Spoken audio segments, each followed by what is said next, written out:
अस्सलाम वालेकुम दोस्तों, की हाल चाल है जनाब। तुसीं वेखदे पे हो अपना देश पंजाब टीवी ते मैं तुहाडा मेज़बान मोहम्मद नदीम खरल। सब तो पहले अपने चैनल को करना है सबसक्राइब ते बेल आइकन ते क्लिक करना है। एक अच्छी ते बेहतरीन वीडियो का नोटिफिकेशन हमेशा की तरह वीरा भरावां ते सज्जनां नूं मिलदा रहे। वीरा वास्ते जनाब एक नीली दा बेहतरीन और अनमोल तोहफा। दूजा जनाब झोटी है 2 तो 3 दिन की जनाब सूई हुई है। वीरा दे जनाब सामने रुग रुग दा खूबसूरत थण पंडा दे जनाब मैं हवाने। क्या खूबसूरत चीज़ है माशाल्लाह। अल्लाह के फजलो करम नाल माशाल्लाह पीढ़ियां दे पावे रगा आला क्वालिटी का थण। खुड्डा मैनू किन्ना साफ है। हड्डी पलवान दे तुरे वर्गी बेहतरीन टाकां हड्डियां पुट्ठा शाह काली चूड़ी इको रंग दी नस्लजात ते खानदान। वीरां दे सामने मत्थे ते हल्की जी फुल्ली और कन्ना में लुड़की बुछ पाए हुए पूरी वलैती ते खानदानी जनाब झोटी है।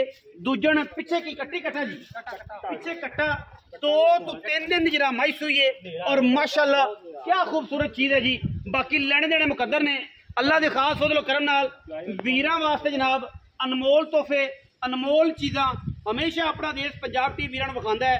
और अज भी इंशाल्लाह वीरां वास्ते प्योर नीली दी खूबसूरत तरीन और अला क्वालिटी जनाब ये शौकीन झोटी लैके हाजिर हुए हैं। और मुल ऐसा कि इंशाल्लाह दुनिया वेखेगी जमाना वेखेगा।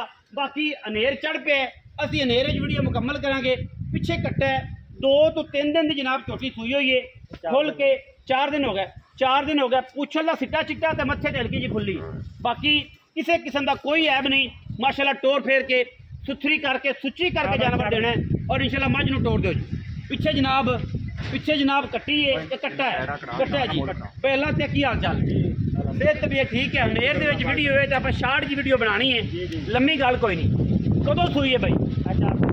4 दिन। धारा किनियां ने पक्कियां पक्कियां ना 12 किलो बोले दे विच 12 किलो दुध अल्लाह साफ ते दुधी आ गया। पैसे किन्ने भाई ले लेने? तेरा 6,40,000